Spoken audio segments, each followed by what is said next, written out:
you attended seminars, and you said your reason there was to learn more about yourself. Yeah.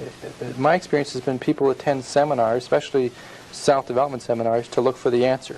They want to know, what is it out there I can learn so that I can be more successful? That wasn't your motivation? No, oddly enough, and I think probably you're right. I think that's what most people are looking for. I think they're looking for an answer outside of themselves, and they're never going to find it. I think by this time I realized it was something in me. I met a man here in Toronto. He was one that originally got me involved in studying this, Ray Stanford. And he told me if I didn't like the results I was getting in my life, that I was going to have to change me because they were my results. And he said, if you're going to change you, you're going to have to find out something about yourself. And that seemed to make sense. I don't think it was an earth-shattering idea. It wouldn't give anybody a brain hernia, but it made a hell of a lot of sense to me. So I started to study myself. I found most people don't know who they are. They really don't. What do you mean? I mean, I know my name, I know my age, I know where I live. Yeah, that's not you, though.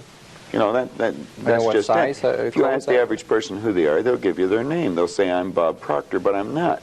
Bob and Proctor are two words. My parents give them to me. They're called names, but it's not me. It's my name. Then somebody will say, well, this is me, but this isn't me either. It's my body. Like, you never phone down here to the studio and say, body won't be in today, it's sick.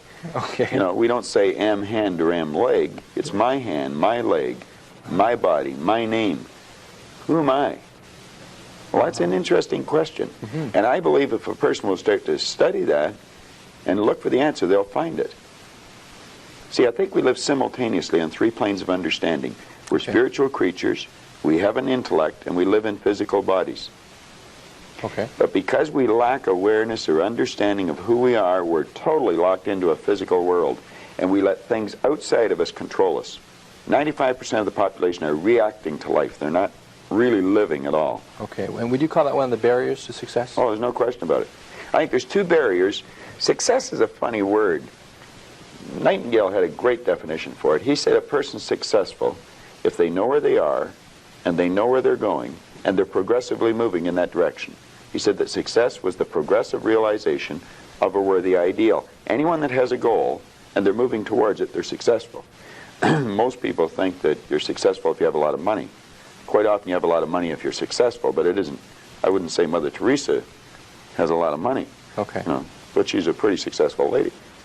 So it's... okay, so that barrier to success... Well, there's a couple of them. Okay. I think there's two barriers. One is our conditioning. The conditioning that takes place in our subconscious mind from the time we're infants. All we can do is act and talk like the people around us. That's why we learn the language we learned. If there was 10 languages spoken in our home, we'd learn 10 languages without any trouble. There's usually one, and that's the only one we ever learn. And we grow older and we think, oh, I couldn't learn another language. We could learn 100 if we wanted to. You can do anything. But I think we're conditioned. We have a real strong conditioning, usually with not some very good ideas. And then that's the barrier that's inside us. The one that's outside of us is our environment. We have a tendency to act like everybody around us. And if you think about this, it doesn't make a lot of sense. Because if you study statistics, 95% of the people live their entire life and never live the way they want to live. You know that 95% of the population in this country, let's say in North America, the richest continent in the history of the world, they'll work productively, let's say for 40 of their 65 years, and they'll end up with hardly any money. Well, there's got to be something wrong. So there's not much. 5% of the people end up financially comfortable or independent. Are you trying to depress us, Bob? Because that's No, actually, I think it's quite an exciting idea, because you see, the idea behind it is that anybody can win, anyone at all. But if we start studying these statistics, I think we'll arrive at the conclusion, geez, I better start thinking for myself rather than follow everybody. Most people, they get a job, they look around, they see how everybody else is doing their work, and they start doing it the same way. They should stop and think, I wonder if any of these people know what they're doing. You know, is there a better way to do it? But don't we have a need to fit in? I mean, we don't want to stand out. We don't want to get fired. We don't want to make waves. Exactly. Just fall into line. You know, take a number. Be like everybody around. You know, that'd be great in the animal kingdom. But human beings aren't supposed to live that way. I think we should make a few waves. We should maybe stand out, be different. Not for the sake of being different, but because we are different. We all think different thoughts. And I believe we should start to think and build images in our mind of what we'd like to do and then set out and do it. Okay. Emerson did that, Edison did that, Marconi did that, Samuel Morse did that, Buckminster Fuller did that. We could go on and on and on. Okay. They were different. They stood out. They made a few waves. Okay. You started with you saying you started with a search for yourself to try to find out more about yourself, and you were somewhat successful along the way. Well, I didn't start out like that in the beginning. I started out, I wanted to earn a lot of money. I figured if I had enough money, I was going to cure all my problems. I found that that wasn't true. I earned a fair amount of problems or money, and I seemed to have more problems. But I after working at this for a few years, I decided that the real answer is get to know yourself a little better. Okay. And I don't think you have to go off in the Himalayas and become a guru to. Okay. to do that. What did you do to learn about yourself? You said you went around as many seminars. I as you attended could. seminars. Okay. I went and listened to different speakers who taught something about the mind. I think the answer's in our mind if we'll start studying and trying to understand our mind. Okay. Let me get back to you if I can. What did you learn about Bob Proctor during that study?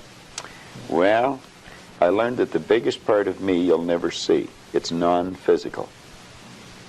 And what you see here in the physical body is nothing but the physical manifestation of the higher side of my personality. And of course that's true with you, and Nancy's on the camera. It's true of everyone. And what we have to study, I think, is how does this non-physical part of my mind work? What happens when I think? Where do thoughts come from? How was this chair built? Somebody had to think. Thoughts are everywhere. And we pull thoughts into our mind and we build pictures or images in our mind.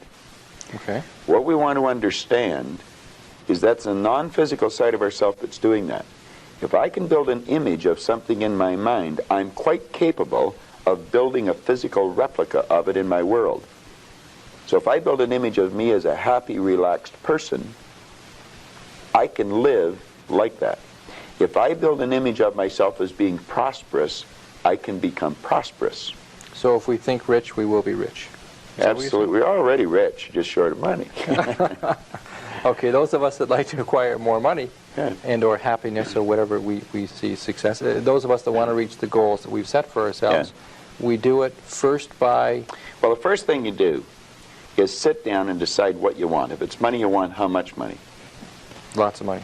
Well, nobody knows how much lots is. Okay. So you've got to be specific.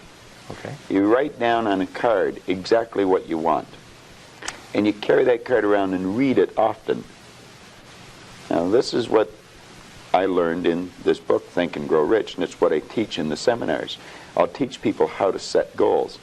But you decide exactly what you want. And then you start to think. Now, you're going to have thoughts come to your mind of why you can't get it. Mm-hmm. You have the ability in your conscious mind to reject that idea, kick it out of your mind. Thinking of why you can't do something is never going to do you any good. And keep thinking until you start to think of thoughts of how you can do it. And the way will be shown to you. It comes in the form of images in our mind. Think of how you can and not why you can't. Okay. So our first step is to set That's the some first goals step. and think about how we can go about reaching those goals. Exactly. And just think of how you can. Now, I would say before you get into that, you should get a good book and start to study it. Select a person who is already doing something that you'd like to do. Get to know that person. Mm-hmm. Go to the experts for advice. Don't ask the person next door, your mother, father, brother, or the guy that works beside you, because they don't necessarily know. There's no point in asking a person how to earn a lot of money if they're only earning $10,000 a year. They don't know. If they knew, they'd probably be earning a lot. It's like, don't go to a sick doctor if you want to get healthy. Okay. So you find someone that you can go to for advice. Get a real good book and lock into that book and start to study it.